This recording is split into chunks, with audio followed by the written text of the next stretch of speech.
¿Alguna vez dejaste un libro en tu mesita de noche confiando en que al cerrarlo todo quedaba atrapado entre sus páginas? ¡Qué inocente alivio! Abrirlo, leerlo y después abandonarlo. Pero, ¿y si al amanecer ese mismo libro no duerme, sino que respira detrás de tu cuello? Eso fue lo que ocurrió en el pueblo de Whitby, un pueblo costero donde Bram Stoker halló inspiración. Creyeron que Drácula era solo un cuento, hasta que los cadáveres comenzaron a aparecer, pálidos, fríos y con el cuello marcado por dos orificios perfectos, como besos de un depredador invisible. Vlad Tepes, también conocido como Vlad el Empalador, fue un príncipe de Valaquia, cuya brutalidad sembró terror en Europa del Este. Su fama de empalar enemigos, beber su sangre y dejar tras de sí campos enteros de cadáveres le ganó un lugar eterno en la memoria del mundo.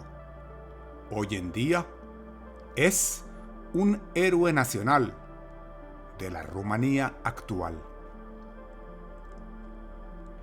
Siglos más tarde, esa figura histórica se transformó en mito gracias a un escritor irlandés llamado Bram Stoker. En 1897 publicó su célebre novela gótica, Drácula, inspirada parcialmente en Vlad Tepes y en antiguas supersticiones. El conde Drácula, tal como lo imaginó Bram Stoker en 1897, era un hombre noble de Transilvania, un guerrero antiguo que, obsesionado con vencer a la muerte, recurrió a las artes oscuras hasta convertirse en un no muerto. Condenado a vivir eternamente, habitaba en su castillo de los Cárpatos, saliendo solo de noche, acechando a los vivos y alimentándose de su sangre. No era un simple monstruo, sino un depredador calculador, capaz de seducir, engañar y extender su maldición a quienes mordía, convirtiéndolos en criaturas de su misma naturaleza. Lo que nadie esperaba es que pocos meses después de la publicación de dicho libro, el propio pueblo de Whitby, donde Stoker había ambientado paisajes cruciales de la novela, se sumiría en una sombra aterradora. Una niebla densa cubría el pueblo y las calles empedradas de Whitby, cuando una pareja que regresaba de una velada nocturna se detuvo de golpe. Allí, tendida sobre las piedras húmedas, yacía el cuerpo de una hermosa mujer joven. Su piel era tan pálida que parecía hecha de cera, y sus labios entreabiertos dejaban escapar la huella muda de un último suspiro. Pero lo más perturbador no era la ausencia de vida, sino las dos pequeñas incisiones en su cuello, tan simétricas y tan precisas que evocaban el mordisco de un depredador invisible. La mujer, al ver el cuerpo, retrocedió, cubriéndose la boca con ambas manos mientras el hombre tiraba de ella para apartarla. Nadie debía verlos allí. Nadie debía saber lo que habían encontrado. Y sin pronunciar una sola palabra, continuaron caminando, con el miedo ardiéndoles en el pecho y la duda creciendo en su mente. ¿Será posible que las páginas de Bram Stoker hubiesen escapado del papel? Al amanecer, otro hallazgo estremeció al pueblo. Una anciana que caminaba por la orilla rocosa en busca de mariscos se topó con una figura inmóvil. Era una joven mujer, recostada contra un muro húmedo, como si alguien la hubiese colocado allí intencionalmente. Su vestido estaba arrugado y llena de tierra, las manos aún crispadas por el espasmo de la muerte, y en su cuello las mismas 2 marcas exactas, como si hubiesen sido trazadas con un compás. Whitby amaneció bajo un silencio extraño, cargado de presentimientos. Las campanas repicaban, las persianas se cerraban con fuerza, y en cada rincón del pueblo empezaba a repetirse un solo nombre con labios temblorosos: Drácula. Los rumores corrían más rápido que el viento. Las mujeres temían salir solas de noche. Las lámparas de aceite se mantenían encendidas hasta el amanecer, y hasta los rezos y las oraciones parecían no alcanzar para disipar la sombra que se cernía sobre el pueblo. Los cadáveres, casi siempre mujeres jóvenes, eran llevados al único hombre que podía ofrecer una respuesta: el renombrado doctor Edmund Harrow. Un médico celebrado en toda la región por sus manos firmes en el quirófano y su mente meticulosa. Los vecinos lo reverenciaban como si de un sabio se tratara, culto, elegante, siempre con una palabra medida y una mirada serena que inspiraba confianza. Cuando los cuerpos fueron presentados ante él, el doctor Harrow los examinó en silencio, recorriendo cada marca con sus dedos expertos. Sus cejas se fruncieron apenas, como si buscara una lógica que se le escapaba, o como si ocultara un pensamiento que no debía compartirse. Finalmente, murmuró con una voz grave y contenida: «No encuentro explicación, salvo que estos cuerpos parecen haber sido drenados como por la mordida de un vampiro». Lejos de calmar a las personas, sus palabras prendieron fuego al terror colectivo. Lo que debía ser un dictamen médico se convirtió en una sentencia. La ficción de Bram Stoker en su novela parecía haber cobrado vida. Las calles se llenaron de pasos apurados.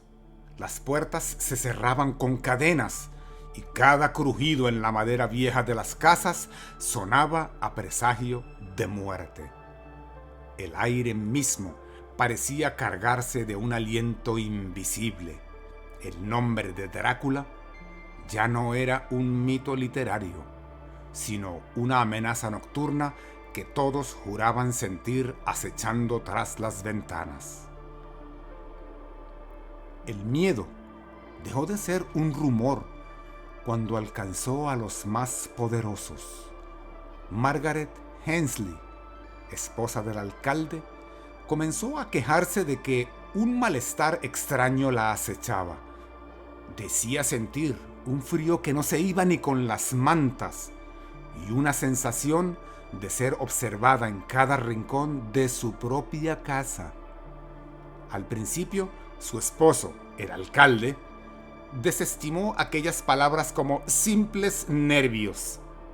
Pero pronto, la mujer juró que al caminar por los pasillos escuchaba susurros que no tenían dueño, que alguien rozaba las cortinas de su alcoba cuando la luna se alzaba y que unos ojos rojos, inhumanos, brillaban desde la oscuridad más densa.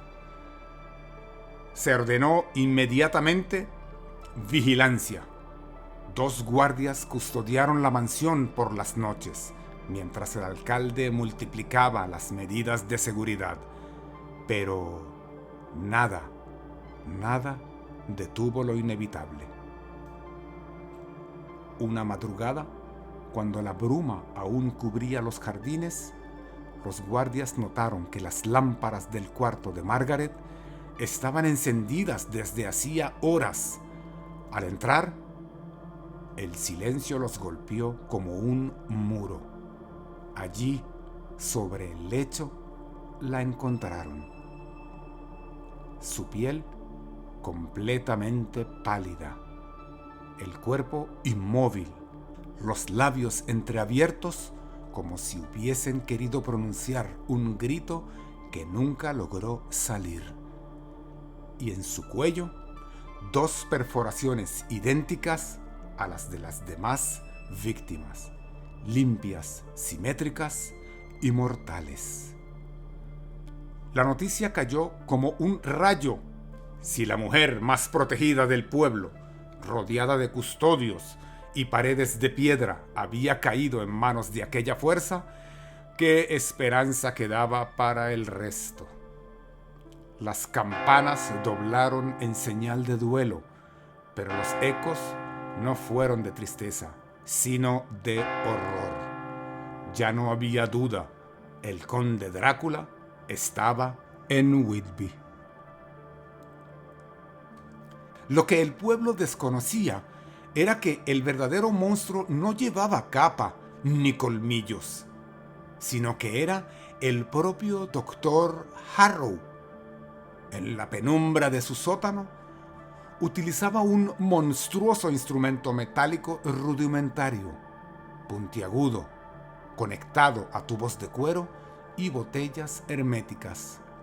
Con precisión quirúrgica, lo introducía en el cuello de sus víctimas, perforando la vena yugular y drenando hasta la última gota de sangre.